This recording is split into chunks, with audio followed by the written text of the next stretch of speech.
Ето я колата, измита.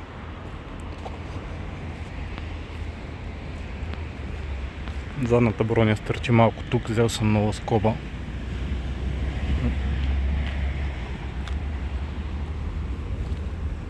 По задната броня забелязах, че около парктрониците се нацъфтява на 2-3 места.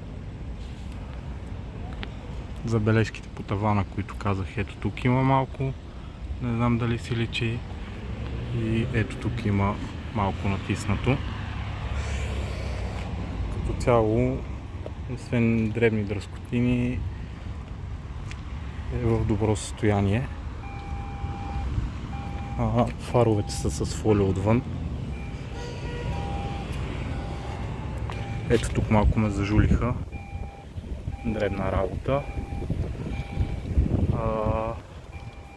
Отвън още. Ето тук има дребна дерога. Не знам дали си личи. Джантите имат дребни наранявания. Горе-долу всяка една от тях. Като за тази предната, предимно аз съм виновен. Имаше един издаден бордюр, я закачих. Гумите са предница 21 година, сръбски, ужасно шумни. Това ще има последния сезон, повече сръбска гума не. Задните са някакви китайчета, по-стават, пак са 21 година, имат доста повече грайфер от предните. Незнайно защо за БМВ. Сменял съм задните дискове с накладки с Анате. Предните, както е в мен, не са пипани. Може би има нужда вече от някакви накладки. Не че няма, но скърцат от време на време ме дразни. Дисковете имат някакъв ръб, но не тресат и не смея да ги сменям за момента, че не знам на какво ще се случва. Вътре малко мръсна. Стъпих сега от автомивката. Волана се позахаби, беше почти като нов, но са ми груби ръцете.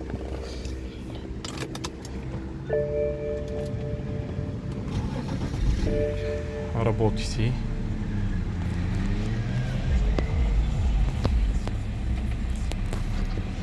Климатика е зареден преди около месец, защото се спука една тръвичка точно при морето и я смених. Както казах, на подгръва не работи седалото на шофьорската седалка. Иначе е в добро състояние. Седалките са супер. Панорамата, както казах, като панорама си работи.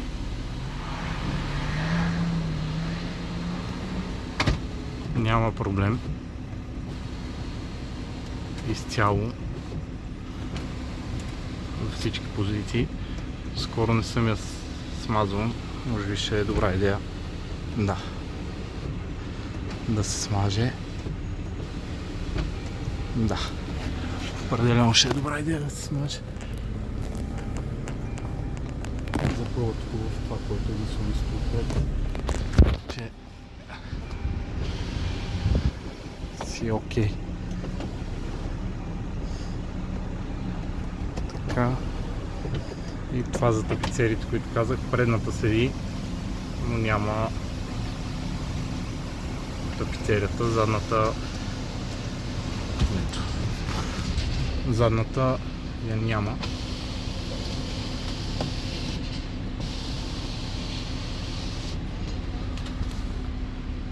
Беше натъпкана отзад и като сменях уплътнението на шибидаха я извадих и я махнах, че беше разкачена.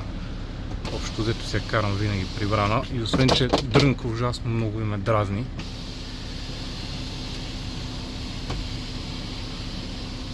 Не пречи кой знае колко. Залепена е панорамата с UV защита, не напича. Задните прозорци също са залепени и те. Качествено фолио. Общо взето е това. Ето и отзад как изглежда. Предишните собственици са возили явно някакво куче и е дъвкало за копчалките. Има AUX и USB. Подлакътника.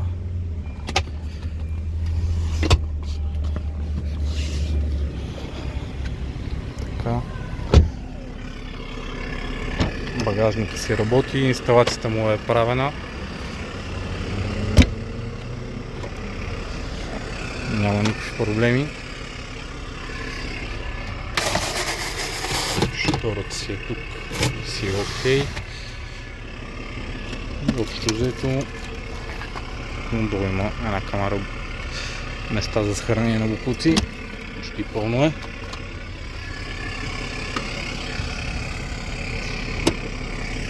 DPF и катализатора ги няма. Катализатора го имам наличен, на негово място е сложен downpipe, махнати са софтуерно.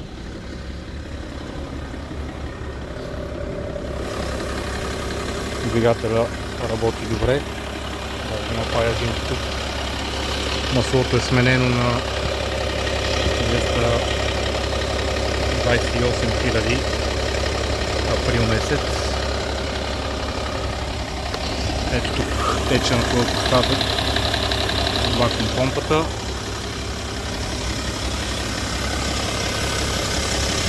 И всичко друго изглежда да е наред. Турбото е рециклирано.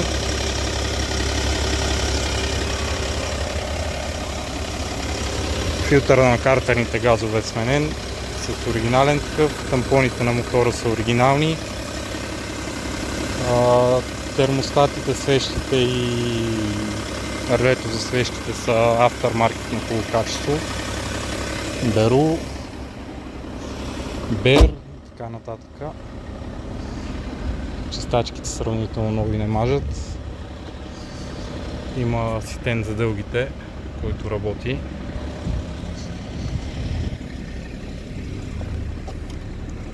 Фаровете светят.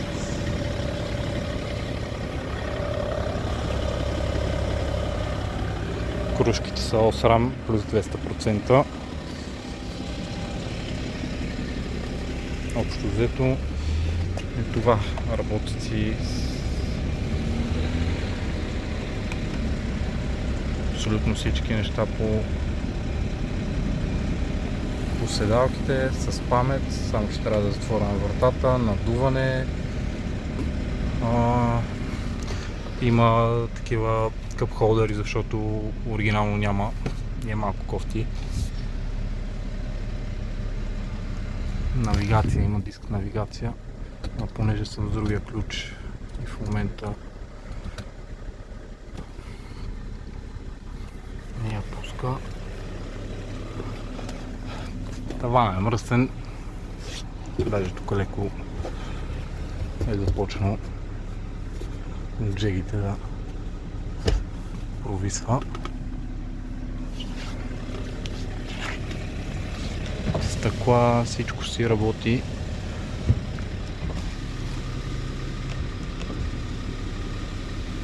Автопилот си работи, по мултиволана всичко си работи. Музиката е окей. Модула на навигацията не дава проблеми. При мен не е правен. Не знам дали преди това е правен.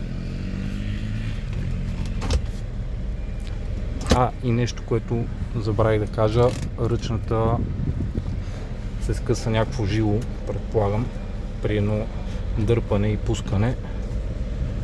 И тогава не съм се занимавал да го правим. Не знам кога ще и дойде ред. Има си оригиналните платнени стелки.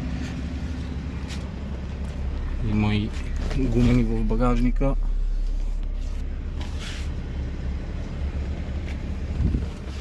И тези прозорци работят, ама са заключени сега отпред. И общо взето това е колата. Оригинално дойде с сиви интериорни лайсни, но аз ги смених. Давам ги към колата, който предпочита да са сиви, да си ги монтира. Има фланци отзад 30 мм и отпред 15. Зимните гуми с джанти също си ги карам с фланците. И така.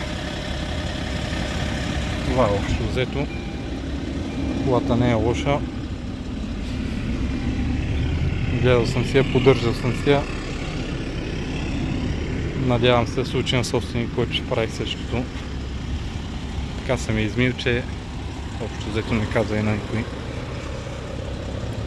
Това огледало от време на време, като се качи, като я запава, се въртка на някаква друга страна. Но го прави само с този ключ, който в момента е единствения, понеже другия без да искам го отдавих.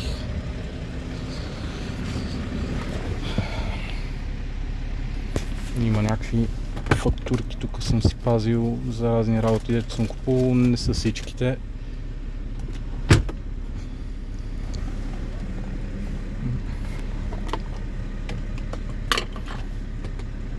Всичко ще работи. Някъде тук имаше това с предупрежденията, дето всички толкова много го снимат. Къде беше? Не беше тук. InfoSources. Ето. Да видим нещо дали се осветкало. Естествено. Всичко е окей. Ето го гледалото се вижда как в момента се завъртяло. Не го прави всеки път. Когато се прецени, не мога да го разбера какъв има проблема. Всъщност на позицията.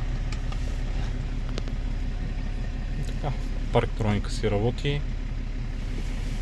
За друго не се сещам. Има си някакви забележки, не е перфектно, но доста добра база.